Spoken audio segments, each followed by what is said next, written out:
Louange à Allah qui a créé toutes choses dans une juste mesure, qui enroule la nuit sur le jour et le jour sur la nuit, qui assujettit et le soleil et la nuit, et le soleil et la lune, chacun poursuivant sa course jusqu'au terme préétabli. C'est lui le Tout-Puissant, le Grand Pardonneur. Je loue mon Seigneur et je lui suis reconnaissant. Je me repens à lui et j'implore son pardon. J'atteste qu'il n'y ait de divinité digne d'être adorée sauf Allah, unique sans associé, l'unique, le dominateur. Et j'atteste que notre noble prophète, Mohammed, est son adorateur et messager, l'élu bien choisi. Ô Allah, invoque tes éloges, tes salutations et bénédictions sur ton adoré messager Mohammed, ainsi que sur sa famille, ses vertueux et pieux compagnons. Craignez Allah comme il doit l'être, et cramponnez-vous à l'anse la plus solide de l'islam. Car quiconque craint Allah, il sera préservé de tout mal et danger, protégé contre l'humiliation des châtiments, et gagnera l'agrément de son Seigneur et les paradis dans l'au-delà. Chers adorateurs d'Allah, votre Seigneur a fait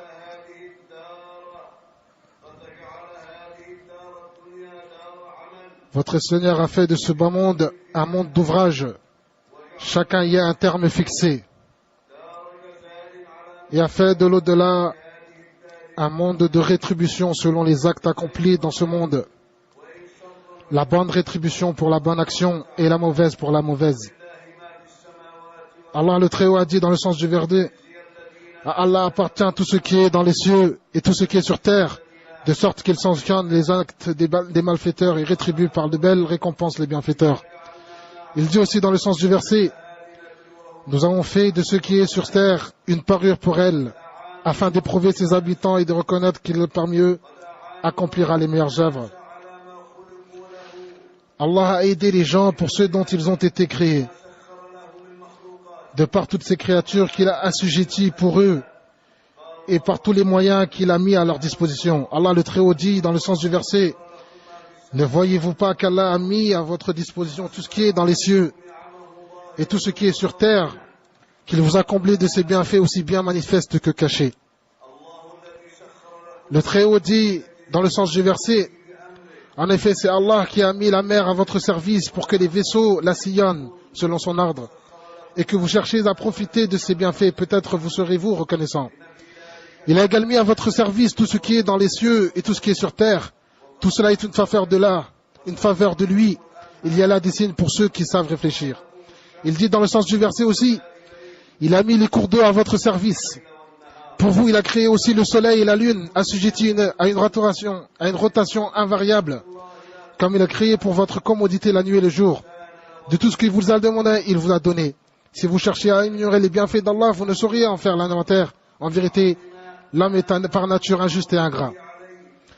Si l'homme réfléchit, médite et reconnaît les dons et les gratitudes qu'Allah lui a attribués, les caractères et les qualités dont il est favorisé, sa capacité à accomplir de bonnes œuvres et délaisser les interdits, et reconnaît que la demeure de l'au-delà est la demeure éternelle, avec soit des délices permanents ou des châtiments douloureux.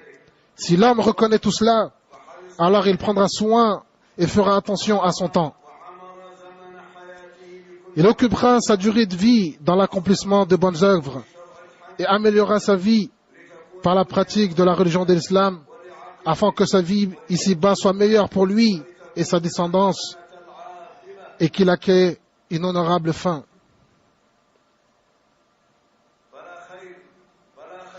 Il n'y a rien de bon dans la vie d'un homme si celle-ci n'est pas réglementée par la bonne religion, et aucune bénédiction dans une vie ici-bas si l'islam ne prévaut pas sur celle-ci. Allah le Très-Haut dit dans le sens du verset, à celui qui choisit la vie immédiate, nous en donnons ce que nous voulons, puis nous le vont à la géhenne où il brûlera, rejeté et éprouvé et réprouvé. Par contre, celui qui préfère la vie dernière, qui déploie en tant que croyant l'effort nécessaire pour la mériter, sera de ceux dont les œuvres seront reconnues. Aux uns et aux autres, nous prodiguerons les dons de ton Seigneur. Les dons de ton Seigneur ne seront refusés à personne. Allah le Très-Haut dit dans le sens du verset, ne soient séduits ni par leur richesse, ni par le nombre de leurs enfants, car Allah veut en faire l'objet de leur tourment dans la vie d'ici-bas. Ils rendront leur âme en mécréant. Allah le Très-Haut dit dans le sens du verset, dit, qui a pu interdire le port de belles tenues et la consommation de bonne nourriture dont Allah a gratifié ses serviteurs. Dit, ces avantages sont licites pour les croyants dans cette vie et dans l'au-delà, et ils auront l'usage en exclusivité. As-tu le moindre doute, cher être raisonnable, que la vie d'ici-bas n'est qu'un plaisir temporaire et délice provisoire? Si tu es inconscient de tout cela, prends le son des générations passées, car il y a une leçon à méditer pour les doués d'intelligence. Et lorsqu'il t'apparaîtra clairement, cher responsable, la parole d'Allah le Très-Haut dans le sens du verset, mais vous préférez la vie d'ici-bas alors que la dernière est meilleure, plus durable. Alors œuvre pour la dernière demeure qui est la plus durable. Redouble d'efforts pour gagner les plaisirs qui ne sont ni temporaires ni provisoires, et afin d'échaffer un feu à la chaleur ardente et très profond, dont la nourriture de ses habitants est le zakoum, et leur boisson est des eaux ébullitionnes et des eaux purulentes. Allah le Très-Haut dit dans le sens du verset, pour ceux qui sont mécréants, des côtes de feu leur seront taillées, et une eau bouillante sera déversée sur leur tête. Elle fera fondre leurs entrailles et leur peau. C'est avec des gourdins de feu qu'ils seront matés. Chaque fois qu'ils tenteront de sortir du calvaire du feu, ils y seront ramenés pour qu'ils goûtent bien le tourment d'un brûlant objet. Anas, Allah soit satisfait de lui, a dit, le messager d'Allah sallallahu alayhi wa sallam a dit, on fera venir d'entre les gens de l'enfer celui qui aura le plus joui dans la vie d'ici-bas. On le plonge alors une seule fois dans le feu et on lui dit, ô fils d'Adam, as-tu jamais connu quelque bien? As-tu jamais rencontré quelque opulence? Il dit, non, oh par Allah, mon Seigneur, je n'ai jamais vu de cela. Puis on peut venir celui des gens du paradis qui aura connu la vie la plus misérable dans ce bas monde. Et on le plonge une seule fois dans le paradis, on lui dit, ô fils d'Adam, as-tu jamais connu quelque misère? As-tu jamais rencontré la gêne? Il dit, non, par Allah, je n'ai jamais connu la misère et je n'ai jamais rencontré la gêne, rapportée par Muslim. Chers adorateurs d'Allah, on ne peut obtenir ce qu'il y a auprès d'Allah que par son obéissance. Et sachez que la marchandise d'Allah est chère. Sachez que la marchandise d'Allah est le paradis. La durée de vie d'un homme responsable est un commerce réussi, gagnant, s'il l'emploie dans les bonnes œuvres, ou bien un commerce raté, perdant, s'il la perd dans les divertissements et les actes interdits. Les hommes les plus dignes de la vie, de la belle vie, les plus dignes de la vie agréable et bénie, sont ceux qui ont pris la guidée du messager d'Allah sallallahu alayhi wa sallam pour modèle de vie. Car la guidée de notre noble prophète Muhammad sallallahu alayhi wa sallam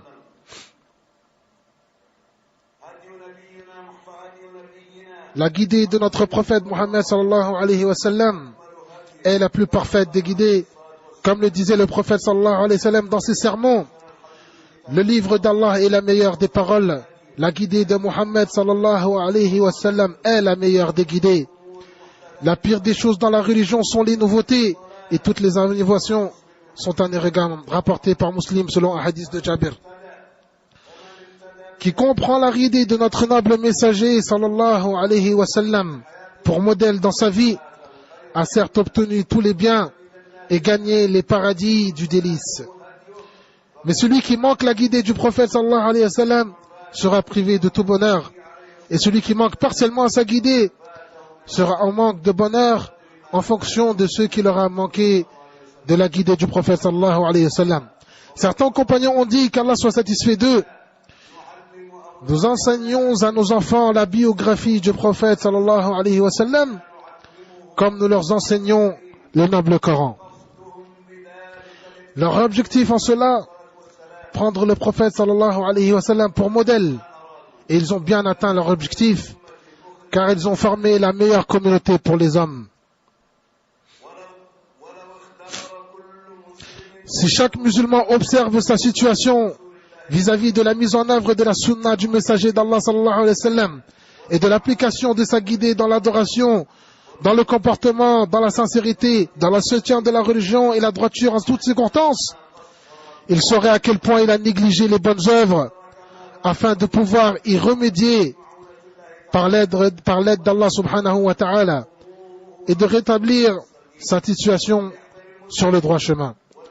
Que le musulman fasse attention à ne pas perdre son temps dans l'insouciance, dans le délaissement dans la science utile et les bonnes actions, de se préoccuper des choses futiles sans aucune utilité ni dans sa vie ni dans la religion.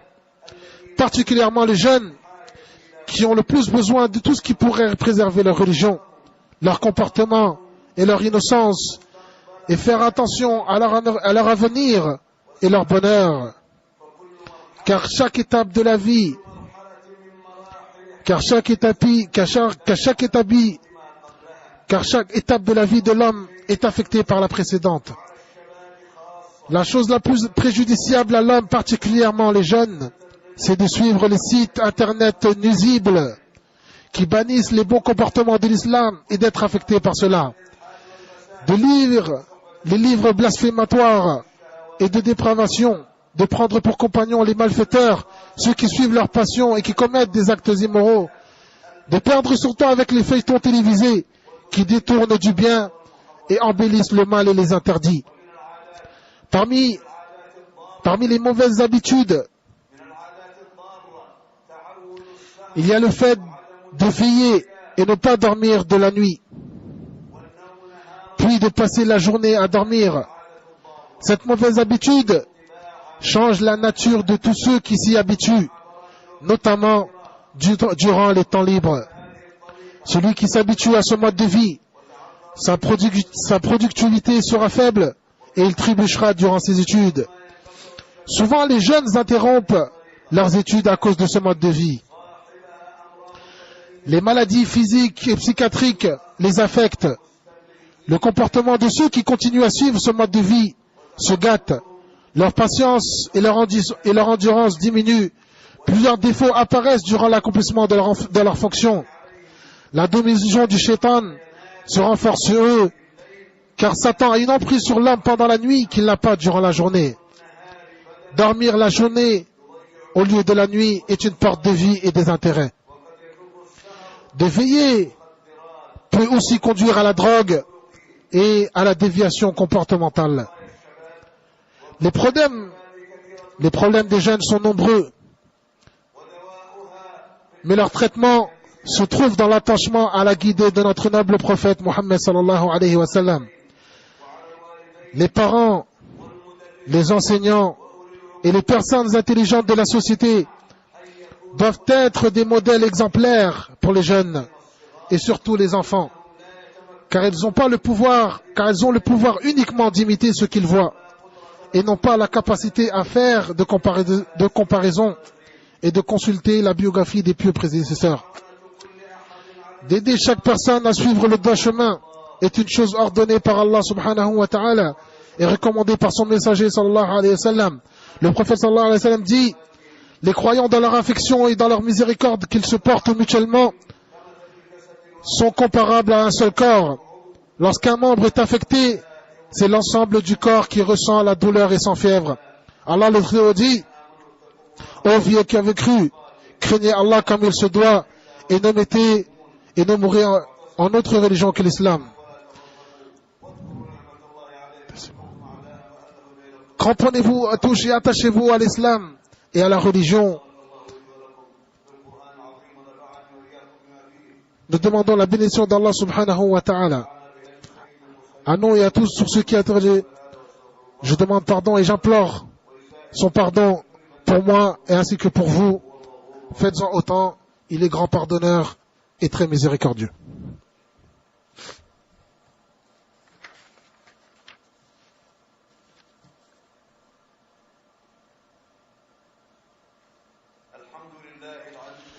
Louange à Allah le Très-Haut Tout-Puissant. Il guide qui il veut sur la voie droite. À notre Seigneur appartient les bienfaits et les grâces. À lui les plus honorables éloges. Il pardonne qui il veut et accepte le repentir de qui il veut. Il est le grand pardonneur et le très miséricordieux. J'atteste qu'il n'y ait de divinité digne d'être adorée sauf Allah, unique sans associé, le Tout-Puissant, le Sage. Et j'atteste que notre noble prophète Mohammed et son adorateur et messager envoyez miséricorde pour l'humanité. Oh Allah, invoque tes éloges, tes salutations et bénédictions sur ton médiateur messager Mohammed, ainsi que sur sa famille et ses pieux compagnons. Craignez Allah en privé comme en public. Il rendra vos œuvres meilleures et vous accordera une honorable fin. Chers musulmans, rappelez-vous les bienfaits dont Allah vous a comblés, aussi bien apparents que cachés, et soyez reconnaissants comme vous le pouvez en accomplissant les actes religieux obligatoires et surérogatoires, car l'on ne peut être reconnaissant envers Allah qu'en lui obéissant et en délaissant la désobéissance. Chers musulmans, communauté de Mohammed, Allah a mis votre... Chers musulmans, communauté de Mohammed sallallahu alayhi wa sallam, Allah a mis votre bien-être dans les premiers, suite à leur attachement à la sunna. Et la fin de la communauté sera touchée par une épreuve à cause des mauvaises actions que les gens ont commises de leurs propres mains. Notre prophète Mohammed sallallahu alayhi wa sallam nous a orientés afin d'échapper aux innovations et les interdits et de gagner les hauts degrés en disant: je vous recommande de vous prévenir en Allah, d'écouter et d'obéir, même si votre émir est un esclave. Celui d'entre vous qui vivra verra de grands différents. Suivez ma sunna et celle des successeurs bien droits et bien guidés. Accrochez-vous à cette sunna, mordez-y avec vos dents molaires. Méfiez-vous de nouveautés, car toute innovation est un égarement rapporté par Tirmidhi. Dans le hadith, le prophète sallallahu alayhi wa sallam dit: ceux qui s'accrochent à ma communauté, ceux qui s'accrochent à ma sunna lors de la dégradation de ma communauté équivaut à la récompense de 50 personnes. Ils ont dit au messager d'Allah: la récompense de 50 personnes parmi nous ou parmi eux? Il répond: parmi vous, bien sûr. Invoquez les éloges et les salutations sur le messager d'Allah subhanahu wa ta'ala, car Allah et ses anges ont fait autant de choses. J'invoque les salutations et les invocations et les salutations et les bénédictions d'Allah sur le prophète ainsi que sur sa famille, ainsi que sur ses compagnons, ainsi que tous ses compagnons, particulièrement les 4 califes bien guidés, Abu Bakr et Omar et Othman et Ali, et le restant des compagnons et ceux qui les ont suivis sur le droit chemin, le chemin de la bien guidée.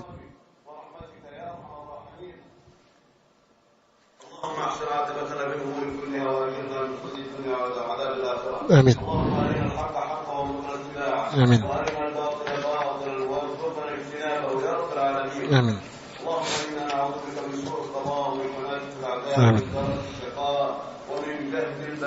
آمين. اللهم آتنا في الدنيا حسنة. آمين. ربنا آتنا في الدنيا حسنة. آمين. وفي الآخرة حسنة. آمين. وقنا عذاب النار. آمين.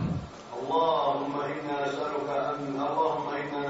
أن توفقنا لما تحب وترضى. آمين. اللهم واحسن عاقبتنا في الأمور كلها يا آمين. رب العالمين. آمين. اللهم اغفر لموتانا وموتى المسلمين. آمين. اللهم اغفر لموتانا وموتى المسلمين يا رب العالمين. اللهم اغفر لموتانا وموتى المسلمين يا أرحم الراحمين. آمين. اللهم فرج هم المهمومين من المسلمين. آمين. اللهم فرج هم المهمومين من المسلمين. آمين. واقض الدين عن المدينين من المسلمين. آمين. اللهم واشف مرضانا. اللهم واشف مرضانا ومرضى المسلمين. آمين. اللهم واشف مرضانا ومرضى المسلمين يا آمين. رب العالمين. اللهم أعذنا من شرور أنفسنا آمين. ومن سيئات أعمالنا. آمين. وأعذنا من شر كل ذي شر يا رب العالمين. آمين. اللهم أعذنا. اللهم أعذنا وذرياتنا من إبليس وذريته وشياطينه وجنوده يا رب العالمين. آمين. اللهم أعذ المسلمين وذرياتهم من إبليس وشياطينه يا رب العالمين. آمين. إنك على كل شيء قدير. آمين. اللهم إنا نتوجه إليك يا رب العالمين بأسمائك وصفاتك آمين. أن تصلح حال المسلمين. آمين. اللهم وألف بين قلوبهم. آمين. اللهم وألف بين قلوبهم آمين. واجمعهم على الحق يا رب العالمين. آمين. إنك على كل شيء قدير. آمين. اللهم نسألك أن تحفظ بلادنا من كل شر ومكروه. آمين. تحفظ بلاد المسلمين. اللهم اكسو عالي المسلمين. آمين. اللهم أطعم جائعهم. آمين. اللهم أمن خائفهم يا رب العالمين. آمين. اللهم احفظ أعراض المسلمين ودماءهم وأموالهم رب العالمين. اللهم آمن اللهم استر عوراتنا وآمن روعاتنا. اللهم وفق خادم الحرمين الشريفين لما تحب وترضى. اللهم وفقه لهداك واجعل عمله في رضاك يا رب العالمين. اللهم انصر به دينك. اللهم وفقنا اليه لما تحب وترضى ولما به الخير يا رب العالمين للاسلام والمسلمين. اللهم يا ذا الجلال والاكرام نسالك تتوب علينا. اللهم تب علينا وعلى المسلمين. اللهم فقهنا والمسلمين في دينك يا رب العالمين. عباد الله يأمر بالعدل والإحسان وإيتاء ذي القربى وينهى عن الفحشاء والمنكر والبغي يعظكم لعلكم تذكرون. وأوفوا بعهد الله إذا عاهدتم ولا تنقضوا الأيمان بعد توكيدها وقد جعلتم الله عليكم كفيلا إن الله يعلم ما تفعلون. واذكروا الله العظيم الكبير يذكركم واشكروه على نعمه يزدكم ولذكر الله أكبر والله يعلم ما تصنعون.